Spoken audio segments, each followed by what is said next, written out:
He is the name every schoolchild remembers. Not for his glory, but for his gut. Henry VIII, the bloated tyrant with a gaping leg wound. The man who murdered his wives, broke the church, and fed the flames of ego with blood and bone. He is England's most gory headline. The villain whose wives didn't survive the wedding vows. The monster king lurking in every documentary about the Tudors. But what if that's not the whole story? What if the truth is more complicated, more human, more haunting, and, in some strange way, more tragic than the cartoon horror we've been told? What if the king you've been taught to loathe actually had a beating heart, a brilliant mind, and moments brief but real of unexpected grace? This isn't about turning Henry into a saint.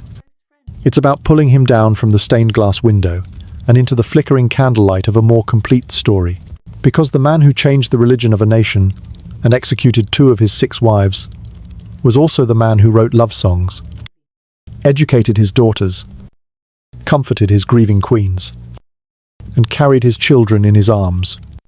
He was the man who, in his youth, was hailed as the most beautiful prince in Europe, standing over 6 feet tall with auburn hair, glowing skin, and calves sculpted like a knight's dream. Before the ulcers, before the paranoia, before the bloating and the brutality, there was a young king who believed he was chosen by God and who wanted, so desperately, to be loved. Born in the year 1491. Henry was not originally meant to rule. His older brother Arthur was the heir, and Henry was the spare destined for the church. Not the crown, but fate struck early, as it often does in Tudor tales.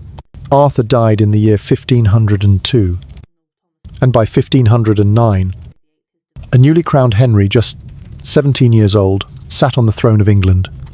He was young, dazzling, and determined to break free from the cautious shadow of his father, the penny-pinching Henry VII. Where his father hoarded gold, Henry VIII scattered it like petals. Where his father avoided war, Henry chased glory on the battlefield. And where his father was quiet, Henry roared. He spoke 3 languages fluently.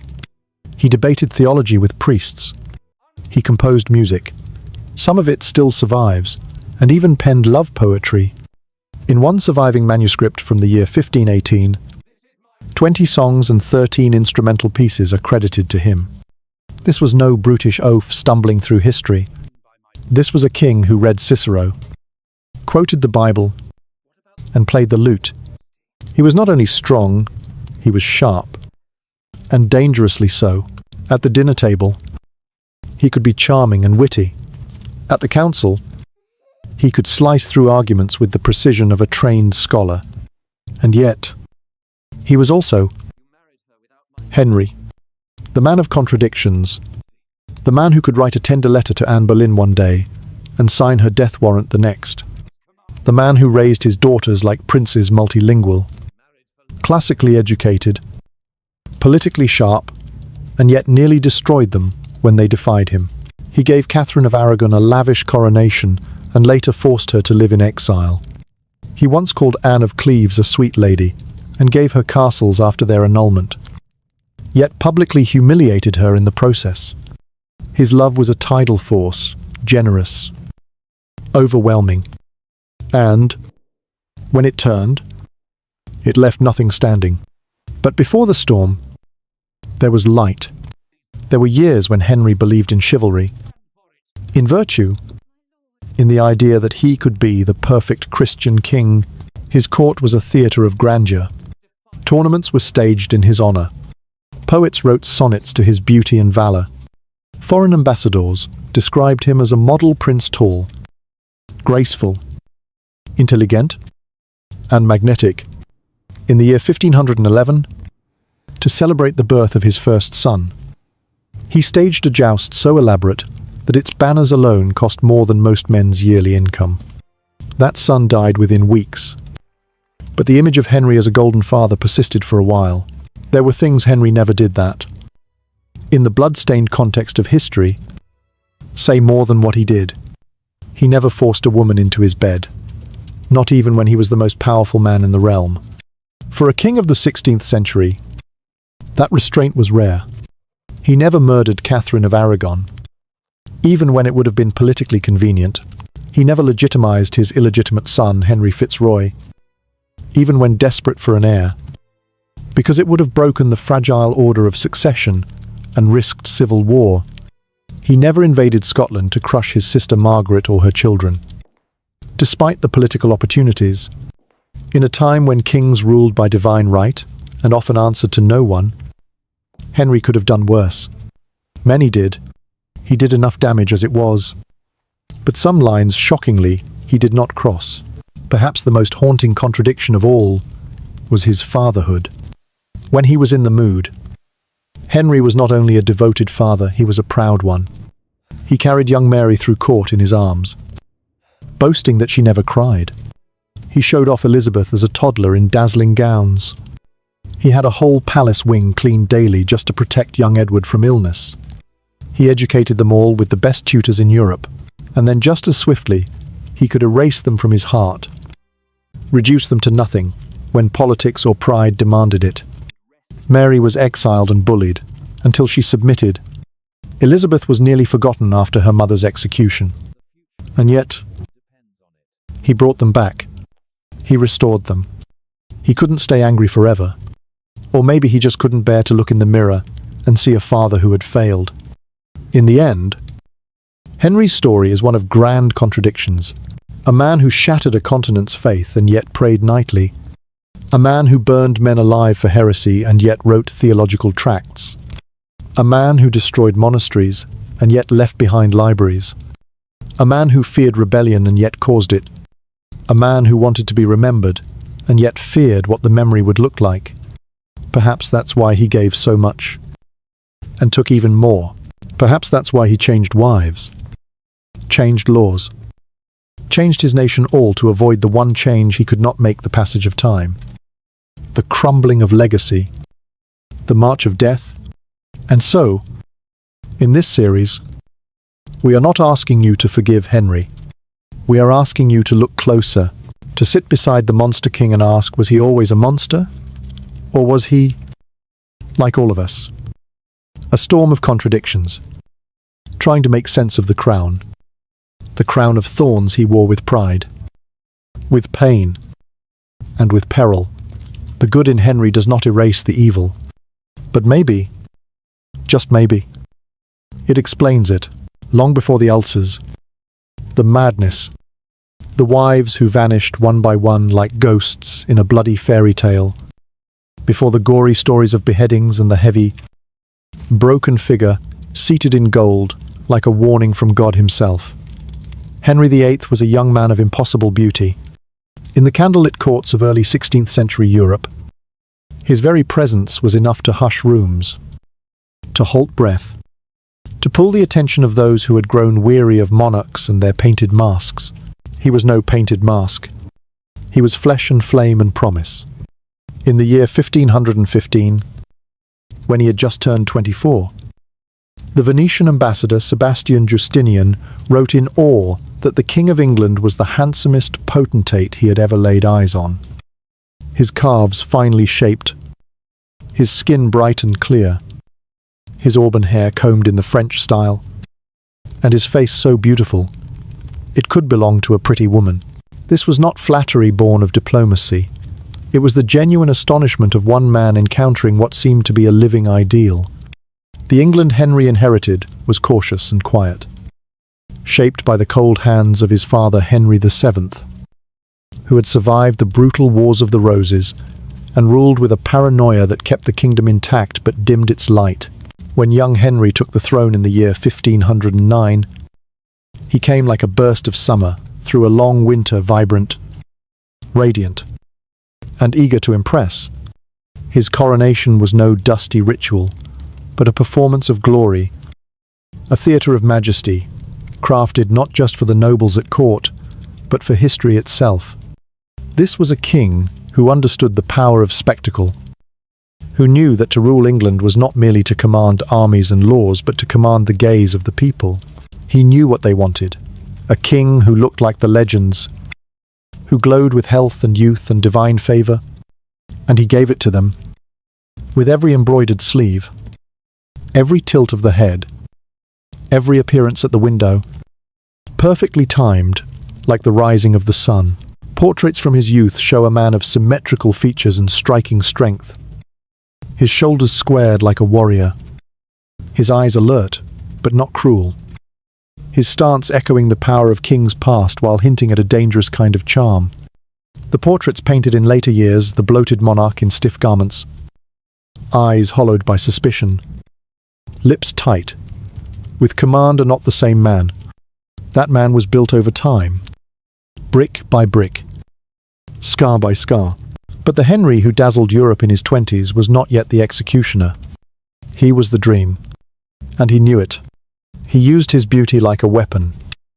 Though few dared to name it that, he entered jousts, not just to prove himself as a warrior, but to be seen, to be admired.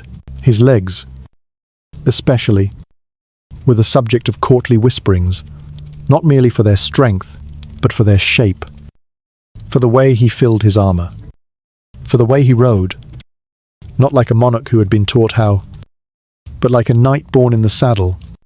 One court chronicler said that when Henry rode into a field, even his enemies could not help but watch.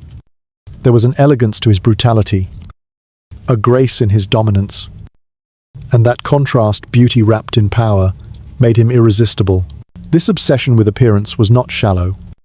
In the 16th century, beauty was not mere vanity, it was virtue. A handsome king was seen as a sign of divine favour, as proof that heaven had smiled upon the realm. Henry believed this deeply. He curated his image like a painter shapes a canvas, always aware of the power in perception. He dressed in rich fabrics, favoured French fashion, and wore jewels, not as ornaments, but as declarations. When he walked, it was with ceremony. When he smiled, it was with intent. Even his laughter was rehearsed, loud, full, commanding, meant to ripple through the room and remind everyone present that they were in the orbit of something bigger, something ordained. But his beauty was not immortal. By the time he reached his 40s, the face that had once inspired sonnets began to harden. His jaw thickened. His body, once lean and athletic, began to yield to indulgence and injury. A jousting accident in January of the year 1536 left him unconscious for hours and may have caused lingering damage. From that point onward, something began to shift, not just in his body, but in his very soul. The ulcers came slowly, then brutally. His leg, once the pride of Europe, became a rotting wound that refused to heal. The king who had once outrun his courtiers on horseback was now carried by them, heavy, swollen, and bitter. But in the decades that followed, even as his body decayed and his temper worsened, Henry never forgot the power his youth had held. He clung to it with a desperation that could not be disguised, demanding that new portraits show him as eternal tall, strong, perfect, even when the reality was far from it. The most famous of these, the Hans Holbein painting, was created during a time when Henry could no longer mount a horse. And yet, there he stands wide-legged, gloved, with fire in his eyes and confidence in his stance, daring time itself to argue with him. It was a lie, but it was also a truth, the truth of who he had once been, who he believed he still was, and who the world, perhaps, still needed him to be. Women fell for that image, or perhaps they had no choice. Anne Boleyn, intelligent and wary, resisted his advances for months, even years. But Henry pursued her with a fervour that bordered on obsession. His letters to her, many now kept in the Vatican, speak of longing, of torment, of a man unaccustomed to being denied. He sent her jewelry. His own portrait set into bracelets. He wrote of her eyes, her hands, her refusal to yield. He courted her as if she were a kingdom. And when she became queen, he gave her a coronation so lavish it eclipsed the memory of Catherine of Aragon. But always, underneath it all, was the image, the memory of the beautiful king who had once won the hearts of Europe with a smile. Even Jane Seymour, his third wife, came to him in the glow of fading youth. Though Henry was aging and wounded, Jane treated him as though he was still that radiant prince. And when she gave him the son he had longed for, he seemed, for a time, to believe it too. In private moments, there are whispers that he looked at his son Edward and saw himself not the man in the mirror, but the man in memory. Perhaps that is why he clung so fiercely to legacy, to image, to the myth of himself. Because Henry was not just a man, he was a symbol, and even when time tore the symbol apart, he still tried to hold the pieces together with silks and gold. Tonight, as we reflect in the quiet, away from the drama and bloodshed that will come in later parts, we return to that first glow, the golden light of a prince untouched by ruin. We imagine the sounds of music echoing in a Tudor hall, the scent of rosewater on velvet, the brush of silk as a young king dances beneath chandeliers. We remember the Henry who was not yet feared, who was not yet cruel, who was simply seen, and in that seeing, in that overwhelming visibility, we begin to understand how dangerous beauty can be, how it can blind a kingdom, mislead a nation, and birth a legend so powerful that even death could not dim its shine. Because before Henry was a tyrant, he was a vision, and sometimes visions are the most dangerous things of all. Before the executions, before the break with Rome, before the marriages stacked like fallen dominoes and the blood dried at the base of the scaffold, there was a boy with books in his lap and music in his blood, a boy who would become a king.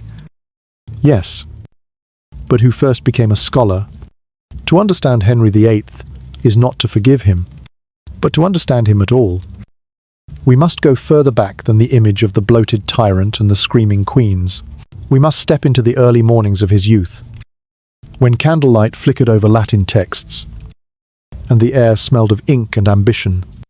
This part of Henry's story, often overlooked, often forgotten, is where the mind reveals itself, and where the myth of ignorance begins to unravel.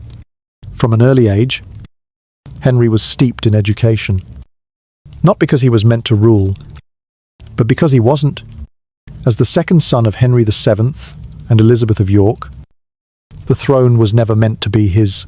That burden or gift belonged to his older brother Arthur, who was groomed from birth to lead, to conquer, to carry the fragile Tudor legacy forward. And so Henry, the spare, was destined for the church. It was common practice at the time to place younger royal sons in religious life, not as monks in silent cloisters, but as highly educated statesmen who might advise kings and manipulate policy through the lens of scripture and law. This future, however brief, shaped him deeply. It made him a thinker before he ever held a sword. It made him a student of power before he ever wielded it. He was taught by some of the finest minds in Europe, including John Skelton and William Blount. He read deeply theology, philosophy, classical histories, and with a speed and comprehension that startled his tutors, he learned Latin fluently, along with French and, later, a touch of Italian. He read Cicero, Virgil, and Augustine, not just as a duty, but with pleasure. The boy who was never meant to be king grew into a man whose intellect rivaled that of many university-trained clerics. And when fate struck, when Arthur died in the year 1502 and Henry became heir, all of that knowledge followed him to the throne. He may not have been born to rule, but he had been shaped to think. Even as king, he did not abandon scholarship. He composed music, a rare and refined skill among monarchs. He was no Mozart. But his surviving compositions, 20 songs and 13 instrumental pieces in a single manuscript from the year 1518, reveal a complexity that cannot be dismissed. His music blended melody with melancholy, structure with soul. He also wrote poetry, some of it amateur in quality, but earnest, human, and surprisingly vulnerable. He debated theology with his queens, with his bishops, with his courtiers, often holding his own in arguments, so heated they bordered on dangerous.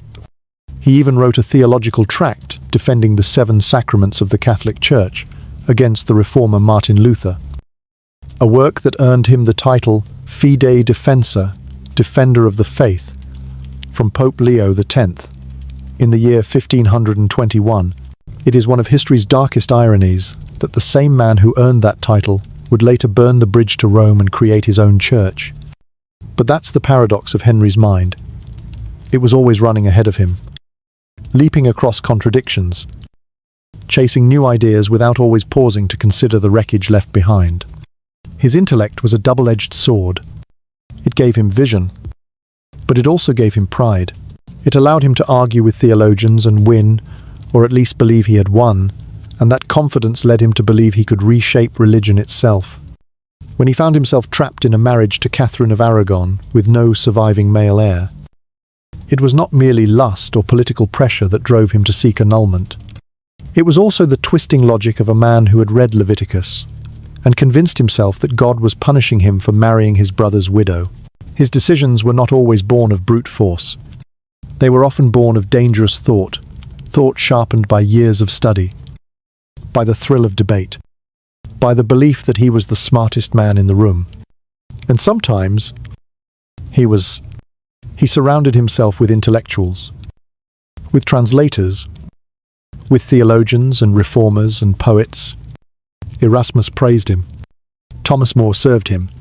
Thomas Cranmer rose under him. He welcomed knowledge, but he also weaponized it. When books no longer served his ends, he banned them. When scholars crossed him, he silenced them. He was not a man afraid of knowledge. He was a man who knew its power, and therefore feared nothing more than those who knew more than he did. His mind was vast, but it was also fragile.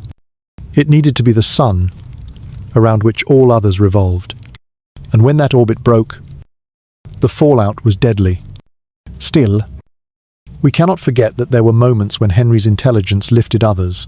He encouraged his daughter's education at a time when many believed women should not read at all.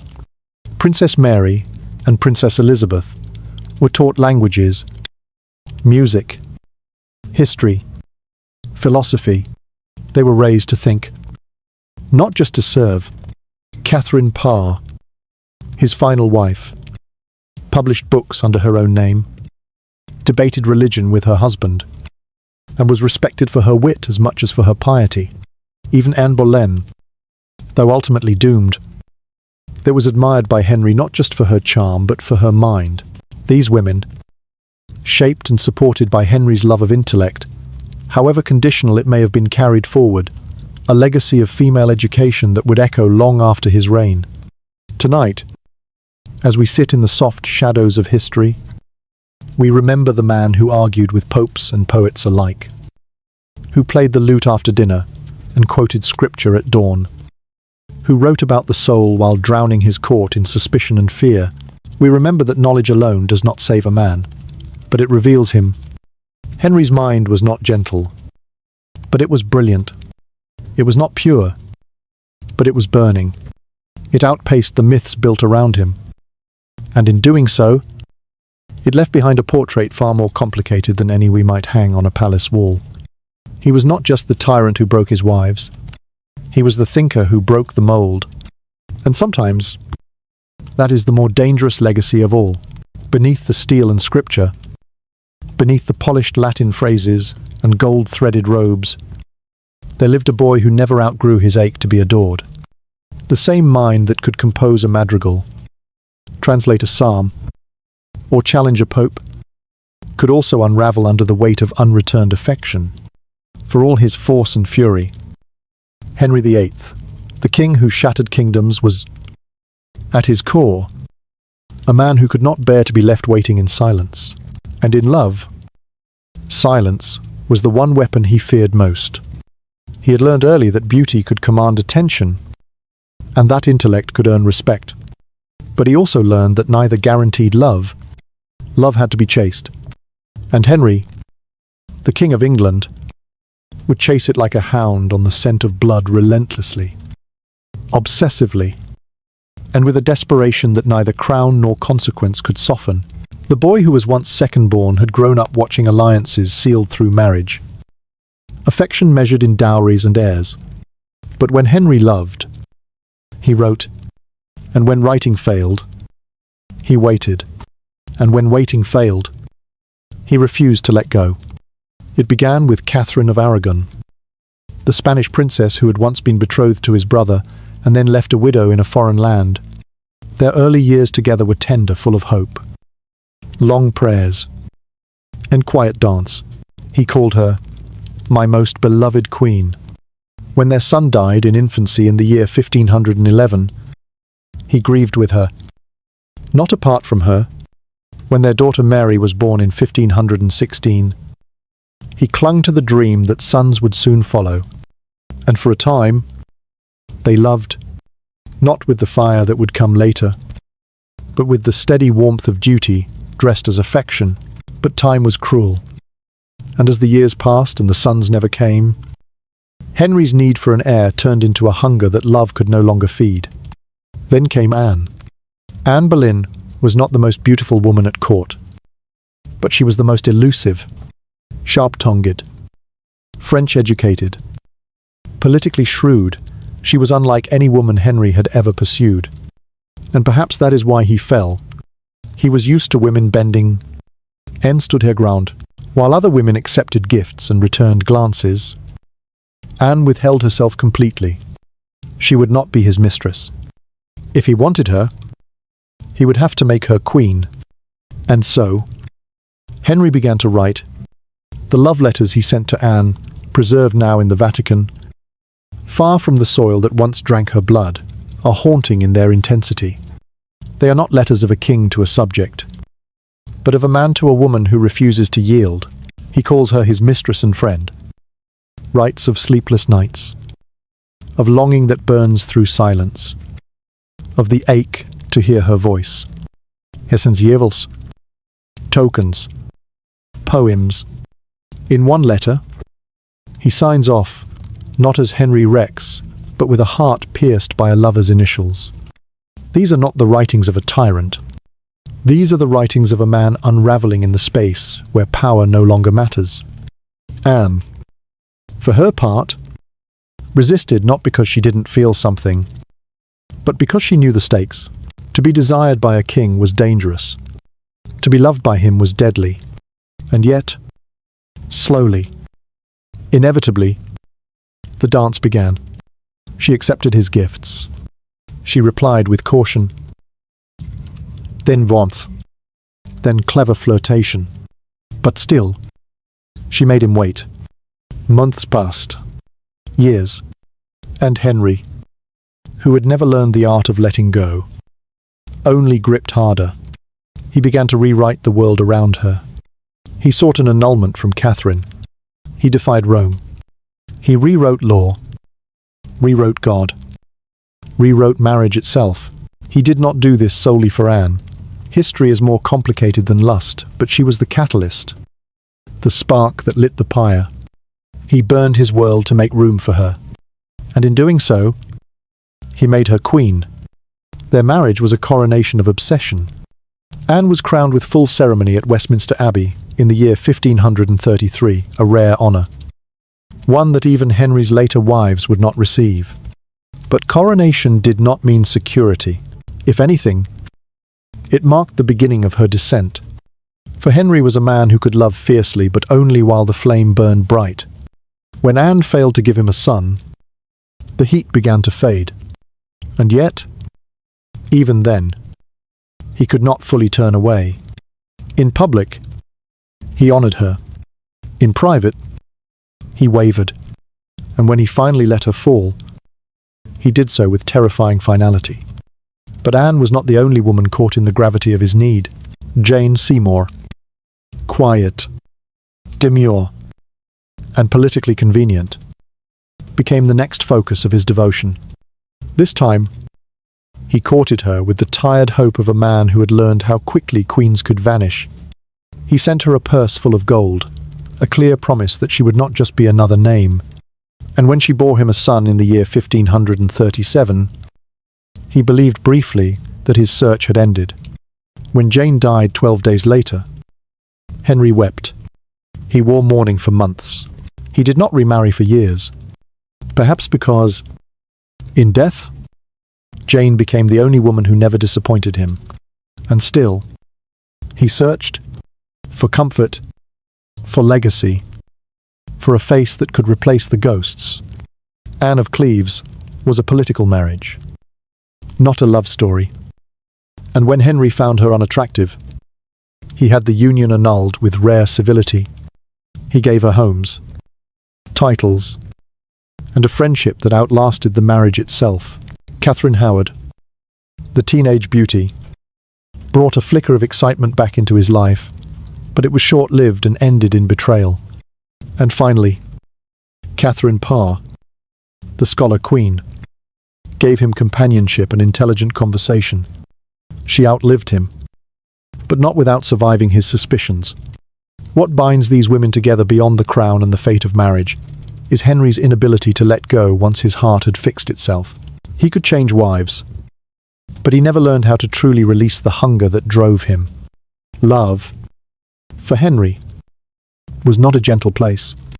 It was a battlefield, and he waged it with letters, with duels, with laws, and, when that failed, with silence and the scaffold.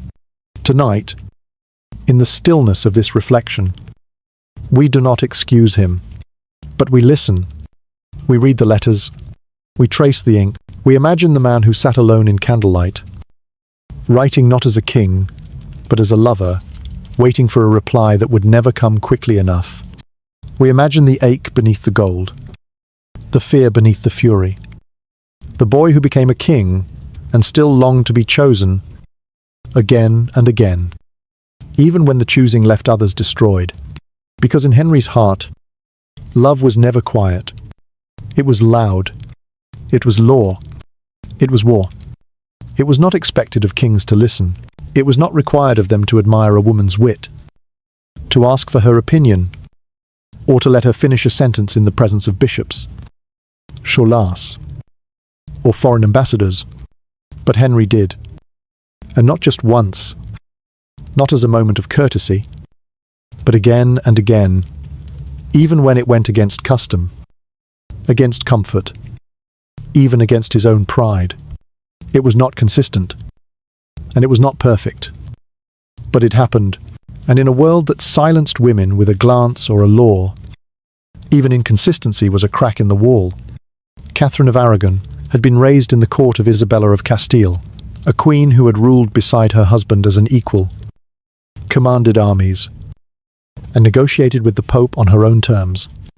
Catherine arrived in England already, fluent in Latin, already politically fluent, already expecting that a queen might have something to say. And Henry, young and still unweathered by bitterness, was drawn to that. In the early years, they spoke as partners. When he left for campaign in France in 1513, he named her regent in his absence, a symbolic gesture perhaps. But it meant something. She held the seal of England in her hand, and though a council stood beside her, it was her name that governed while his sword struck foreign soil. Anne Boleyn came after sharp, irreverent, educated not only in books but in courtly politics. Henry did not silence her. He was intoxicated by her mind, drawn not just to her body but to her opinions, her questions, her ability to spar with him across dinner tables and bedchambers alike. She challenged him, and for a time, he loved that challenge. She argued theology, pushed for reform, debated with bishops, and Henry, Instead of cutting her short, allowed her voice to rise within the court. He sent her religious texts to read. He responded to her marginal notes. She shaped his ideas, not just as a muse, but as an intellectual partner. For a time, she was the fiercest mind in the room, and he let her be. And then came Jane, softer in manner, more cautious with words, but not unintelligent. Her silence was not emptiness, it was calculation. And though Henry would never speak of her mind with the same awe he had for Catherine or Anne, he trusted her judgment in private. She spoke gently on behalf of Princess Mary, tried to bridge the rift between father and daughter, and Henry, who rarely reversed course once pride was wounded, listened. He restored Mary to court. It was not forgiveness, but it was something. Anne of Cleves was different again, not just in language, but in upbringing. Their union was short, and Henry declared that she lacked sophistication, but he did not humiliate her publicly. Instead, he granted her a settlement more generous than anyone expected, offered her titles, lands, respect. In her own letters, she described him as gracious, and when she stayed at court after the annulment, she did so not as an exile, but as a respected guest, one of the few women whose voice was not erased by the loss of a crown. But it was Catherine Parr who spoke the most, widowed twice before marrying Henry. She was no stranger to death, nor to the delicate politics of navigating a man's world. She had learned how to speak carefully and, more importantly, but she did speak. She published books under her own name, debated scripture with Henry, argued for a vision of faith that leaned toward reform. At one point, her words came dangerously close to costing her everything. She questioned too boldly, and Henry's advisers, eager to destroy her, turned suspicion into accusation. A warrant for her arrest was drawn, but Catherine, clever and quick, softened her stance, approached Henry, not with fire, but with humility, and reminded him that her debates were meant to sharpen his glory, not to defy it. And he, who had sent other wives to the axe for far less, forgave her. Or perhaps he remembered just in time that her mind had once lit something in him that cruelty could not extinguish. There were moments, too, when Henry looked beyond the court and toward his daughters. He could have let them fade. Daughters were not needed when sons were born. But he didn't. Mary and Elizabeth were given tutors of the highest quality. They studied Latin, Greek, music, history, theology. They were raised not just to be wives, but thinkers. He allowed them to walk through the halls of court as more than decorations. They were arguments made flesh-living proof that he believed, at least in flashes, that a woman's mind could serve a kingdom. And yet, these moments were always at war with the other Henry, the one who punished when provoked, the one who demanded obedience, the one who crushed dissent with silence or steel. The same man who praised Anne's wit would later send her to die.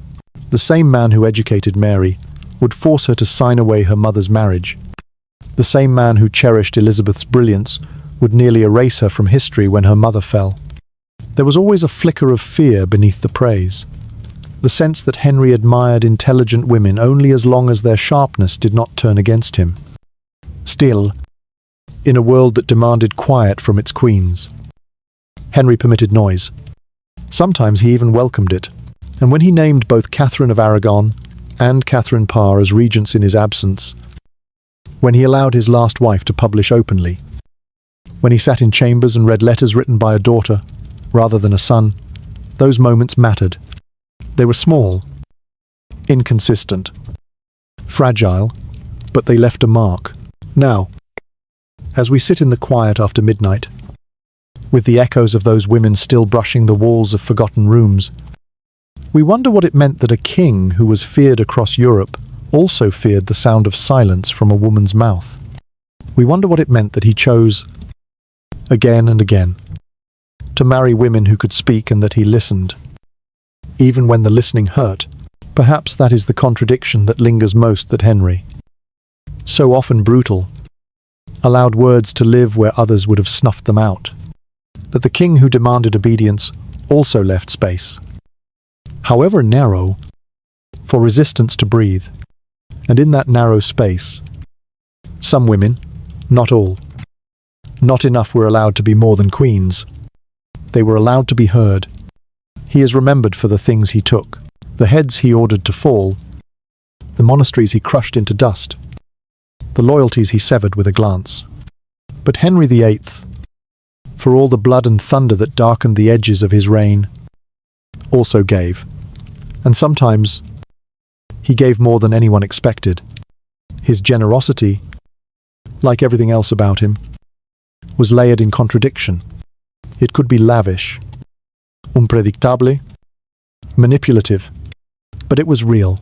And in a world where monarchs were often cold calculators of power, Henry's need to give to shower affection in the form of gold, titles, land, and silks stood as another strange thread in the fabric of his storm-wrapped legacy. He gave to impress. He gave to seduce. He gave to console. Sometimes he gave because he believed, if only for a moment, that what he gave might fix what had already broken. Catherine Howard, his fifth queen, arrived at court like a spark in the ashes of grief, young, vibrant, and utterly unprepared for what it meant to be the wife of a wounded king. She was nonetheless the recipient of some of Henry's most visible generosity. Her jewels glittered with imported gems. Her gowns spilled down corridors like rivers of satin. He adorned her with the Tudor consort necklace, a statement of status worn close to the throat, like a leash made of pearls. When she walked beside him, draped in everything he could offer, she was not just a queen, she was a spectacle, and that was what he needed her to be. She was the illusion of youth restored, the suggestion that he could still inspire beauty to walk beside him. But his generosity was not limited to queens. Mary, the daughter he had humiliated, exiled, and broken down with years of silence and cruelty, was brought back to court after the death of Jane Seymour. Once she submitted, once she acknowledged the illegitimacy of her birth and the supremacy of her father's will, Henry flooded her with favour. He handed her a purse full of gold with a father's pride, and restored her place at court with the flair of a king who wanted to be seen as merciful. He arranged new gowns, reinstated her dignity, placed her back in the line of succession. It was not forgiveness. It was a performance of love.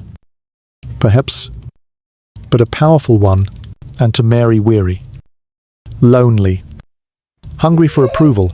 It must have felt like rescue. When the brief marriage to Anne of Cleves ended, not with screams or trials, but with a signature and a sigh, Henry astonished the court by treating her with grace.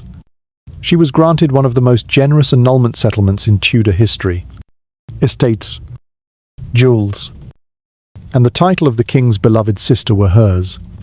She was allowed to remain in England. She dined at court. She survived and she thrived.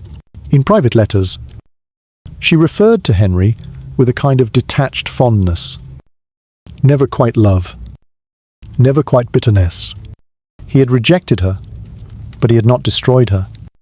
And that, in Henry's world, was a rare and precious mercy. Even his favourites among the nobility were lifted to dizzying heights.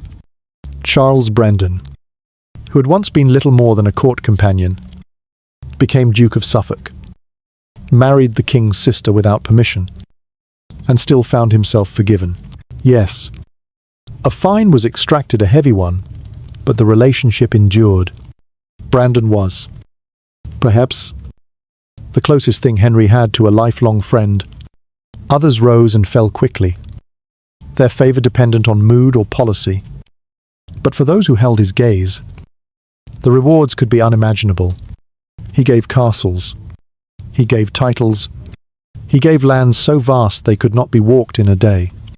And when he gave He expected gratitude, but he also expected transformation. His gifts were not just tokens, they were tests. To be given much by Henry was to carry the weight of his favour like a crown that could turn to iron at any moment. There was gold. 2 endless streams of it poured into festivals, tournaments, and pageantry.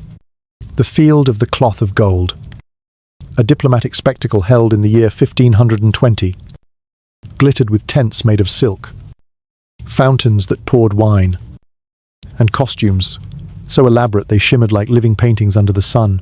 Henry gave not only to individuals, but to the very idea of monarchy. He believed that to be king was to shine, and shine he did, even when the realm beneath him sagged under the cost of his excess. But there were quiet gifts as well, letters sent with money tucked into the fold, pardons extended at the last moment, private messages sent to daughters with books or musical instruments. Not all of it was for show. Some of it, perhaps, came from a place that still remembered what it was like to long for approval.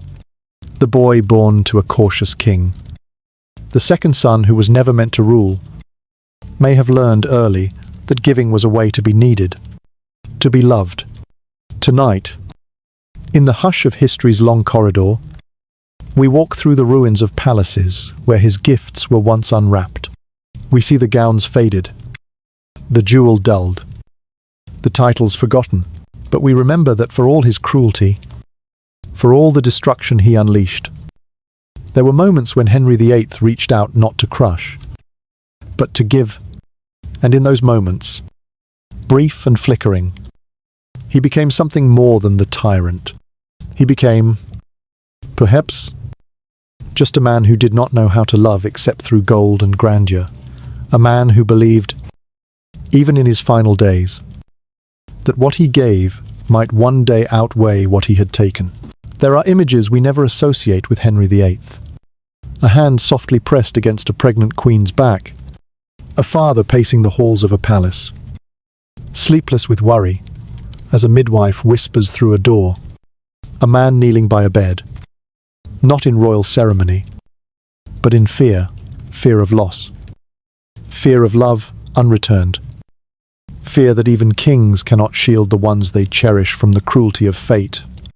And yet, these images existed, hidden behind the shouts, the declarations, the signatures inked in death, were quiet moments where Henry, the colossus who thundered through history, simply sat beside the woman he loved and waited not as a monarch, but as a husband. It is easy and not entirely wrong to remember him only through his betrayals. The 6 wives, the 2 beheadings, the swift discards. But time is not made only of endings. Between the wedding vows and the execution orders were hours, days, even years when tenderness bloomed. Fragile, yes. Conditional, always. But real and human. And in those soft spaces, something unexpected emerges. The possibility that Henry, for all his power, sometimes loved with trembling hands. With Catherine of Aragon, his first queen, there was dignity before despair. Their union began in youth, not yet weighted by politics. They were 17 and 18, barely more than children when they were crowned together, glowing with the light of a new dynasty. In those early years, Henry wrote of her with affection, called her the most beloved of wives, spoke of her piety, her beauty, her wisdom. They shared a language of prayer and policy. She advised him, translated documents, held court with grace. And he listened. When she became pregnant, again and again, he hoped. When their son, the little Prince Henry, died after just a few weeks, in 1511, it was said that Henry did not retreat into his own grief, but turned to his wife's sorrow with surprising gentleness. Edward Hall, the chronicler, wrote that by the king's good persuasion and behaviour, her sorrow was mitigated. It was not comfort that erased the pain, Nothing could but comfort that held it in place. So it would not drown them both. When their daughter Mary was born in 1516, Henry stood by her cradle and declared with optimism, "We are both young. If this time, a daughter, next time, God willing, a son will follow." He did not shame his wife in that moment. He did not belittle her worth. He believed, and for years, he continued to believe in her, in the marriage, in the possibility that love could outlast disappointment. And then came the slow erosion, the failure to produce a surviving son, the political pressure, the growing distance. Love did not vanish all at once. It curdled. And by the time Anne Boleyn entered the court as a new fascination, Catherine's fate was sealed. But that is a different chapter.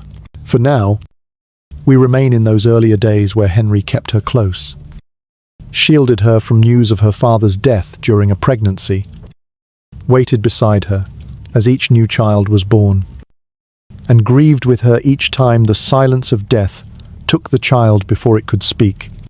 Anne, too, knew a gentler Henry, at least in the beginning.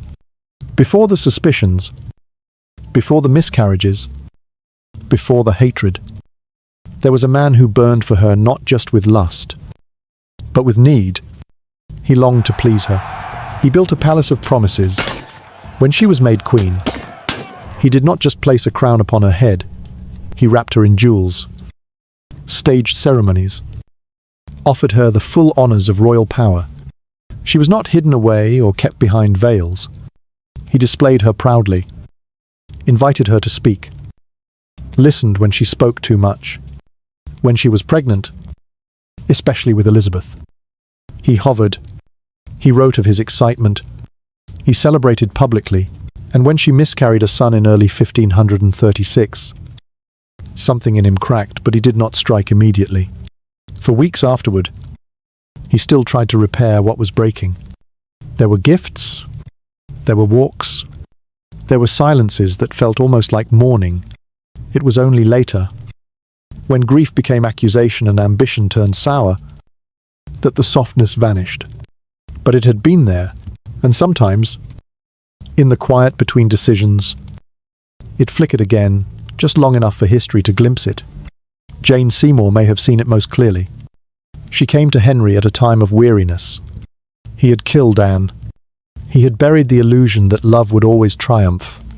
And so with Jane, he was subdued, almost cautious. Their courtship was quiet. Their marriage, though politically necessary, felt less frantic. And when she bore him Edward, the long-awaited male heir, something inside Henry stilled. It was said that he cried, that he thanked God openly, that when Jane died 12 days later, from childbirth complications, he did not recover. He wore mourning. He did not remarry for 3 years. He spoke of her as his true wife, the only one buried beside him. There is no record of violence between them, no angry letters, no rumors of cruelty, only silence and grief. And that silence, in Henry's world, may have been the loudest tenderness of all. Catherine Parr, his last queen, met a man wounded in body and spirit. Henry by then was aged, in pain, rotting from the leg down, weary of war and wives. But even then, even at the end, he allowed her in. She tended to his wounds. She read with him. She debated scripture.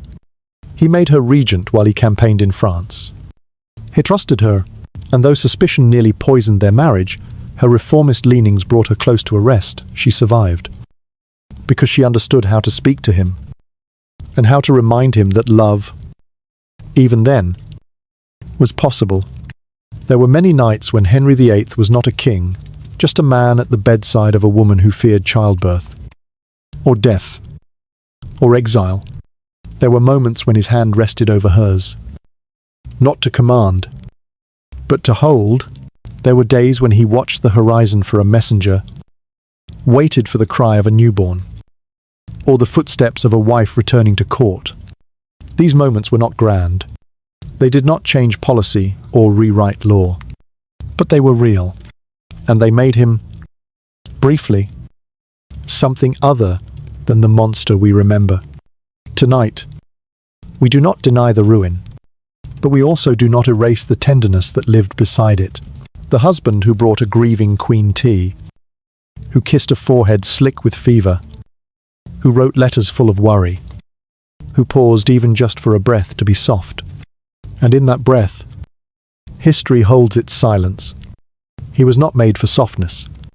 Not in the world he ruled. Not in the throne room where silence followed his footsteps like a warning. Not in the council chambers, where his word could send men to the block. And yet in moments unrecorded by heralds, in shadows untouched by the ink of proclamations, Henry VIII bent. He bent not to foreign kings, not to parliament, not to popes, but to children, to small hands wrapped around his fingers, to eyes that had not yet learned to fear him, to the fragile, flickering instinct of fatherhood, which rose in him again and again, even when he tried to crush it. There are stories, rarely told, of Henry as a father. Stories that do not match the tyrant who dissolved marriages like spoiled treaties, who exiled daughters, and rewrote succession at the flick of a quill. And yet, those stories exist. They echo through palace corridors long emptied of laughter. They surface in the eyes of Mary, of Elizabeth, of Edward children, shaped by both his cruelty and his care, molded by hands that blessed and bruised in equal measure. When Mary was born in the year 1516, Henry rejoiced. She was not the son he wanted, not yet, but she was his child, his future, and for a time, she was enough. He carried her through the halls of court, cradled in velvet. He showed her off to foreign ambassadors with pride. "She never cries," he said once, voice full of fatherly triumph. He ordered that she be given her own household, her own tutors, her own small court at Ludlow, a royal upbringing fit for a princess of Wales. Even if she never officially held the title, she danced for him at court masques. She played music, read Latin. She adored him. And for those early years, he adored her back. But then came the long unravelling, the failure of Catherine of Aragon to give him a son, the rise of Anne Boleyn, the break from Rome, and suddenly, Mary Bright, devout, stubborn, became a threat. She clung to her mother's title, refused to call herself illegitimate, resisted every demand to bend. And Henry, wounded by defiance, turned cold. He stripped her of her household. He forbade her from seeing her mother. He forced her to serve as lady-in-waiting to the infant Elizabeth, the daughter of the woman her mother called the concubine. And when Catherine died in 1536, Mary received no comfort from her father, only silence.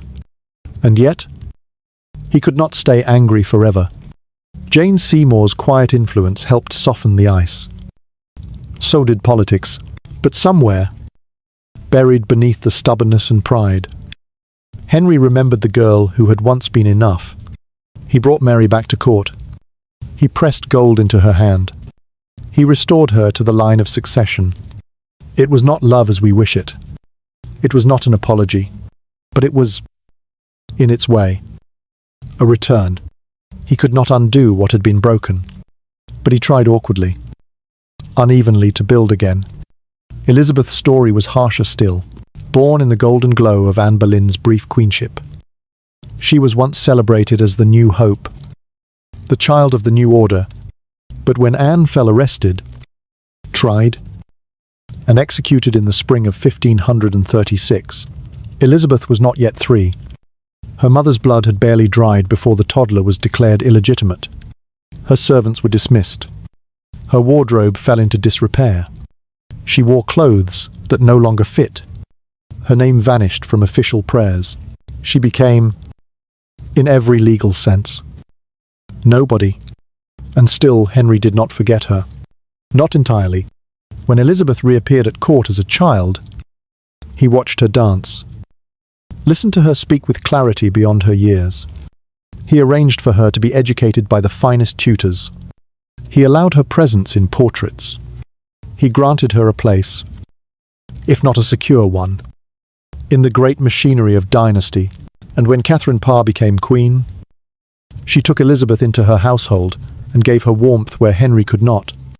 But he allowed it. He allowed the child of the woman he had killed to be taught, to be seen, to be something more than a political wound. Edward, his only legitimate son, born of Jane Seymour, was his final chance to do everything right. And for a time, Henry did. The boy was surrounded by scholars. His rooms were kept spotless. His health was guarded with a paranoia that bordered on desperation. Henry commissioned portraits showing Edward beside him, their bodies turned in symmetry, his own hand resting protectively on the boy's shoulder. The child was not just his heir, he was his legacy, his triumph, his proof that the sacrifices had been worth it. There is tenderness in those images, not the loud, performative affection of court rituals, but a quiet, aching pride. He smiled for Edward in ways he never smiled for anyone else. And when he fell ill, in his final years bloated, immobile, eaten alive by his own leg, it was Edward's future that kept him clinging to life. He had failed many things. He had hurt many people. But if Edward could rule, if Edward could continue the line, then Henry would not be remembered only for what he had destroyed. He would be remembered for what he had passed on. Fatherhood, for Henry, was never simple. It was knotted with ego, twisted with disappointment. He praised when praised in return. He loved when it felt safe. He withheld when afraid. But even then, the love returned. Not always, not for long, but enough. Enough to leave Mary with memories of reconciliation. Enough to leave Elizabeth with lessons that would shape her steel. Enough to leave Edward with the dream of a dynasty. Tonight, we walk the halls, he once filled with footsteps, both heavy and hesitant. We see the girl standing too straight at her mother's execution, the child bowing too low to win her father's gaze, the boy gripping a scepter too large for his small hand. We see Henry, sitting on a gilded chair, watching, not always speaking but watching. And in that gaze, there is something we cannot name. It is not tenderness, not entirely, not guilt, not forgiveness, but it is there a flicker, a pause, a refusal to look away. He could be cruel. He often was, but he could also remember. And in remembering, he sometimes softened just enough for a child to find a father again. And now, the halls are quiet. The torches have long since burned to wax. The gowns have faded to thread. The voices that once shook these walls now echo like dreams, half remembered. Henry is gone. His leg no longer festers. His crown no longer presses into his brow. The marriages, the laws, the letters, the trials, they all lie still beneath the dust of centuries. What remains, in the final hour, is the question that lingers like a sigh. Did he do it all for power? Or did he believe he was saving something? History has called him many things. Tyrant, heretic, murderer, husband, founder, king. But perhaps the most difficult title of all is the one we rarely consider protector, because beneath the fury, beneath the scandals and severed ties and shattered altars, Henry VIII may have believed truly, wholly, that he was the only one who could hold England together. He had been born into a kingdom stitched together by caution. His father, Henry VII, had climbed from the ashes of civil war, crowned in the wake of corpses at Bosworth Field. The Tudors were not ancient rulers. They were survivors of a dynasty built on broken claims and fragile alliances. Henry knew this. He had grown up with the memory of the Wars of the Roses just behind him. The whispers of pretenders. The fear that a crown could vanish with the flick of a sword. That fear, once planted, never left him.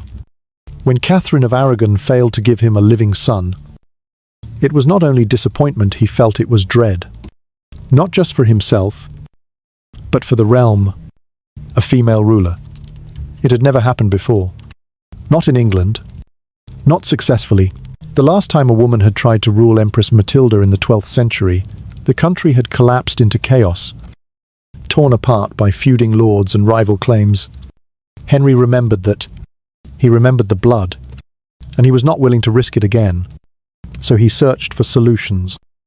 Divorce, annulment, reformation. Each step forward was a step deeper into turmoil. But he told himself again and again that it was for the country. That breaking from Rome was not sacrilege. With strategy, that dissolving the monasteries was not greed. But reform, that executing queens, silencing ministers, destroying friendships, it was all in service of a future where England would not fall back into civil war. He was wrong. Of course, often, and the violence he unleashed can never be softened by intention. But this is not a song of forgiveness. It is a lullaby of understanding. Because sometimes, kings do not become monsters on purpose. Sometimes they are just boys who learned to hold swords before they were taught to hold themselves. Sometimes they inherit a fragile crown and convince themselves that cruelty is caution. That silence is safety.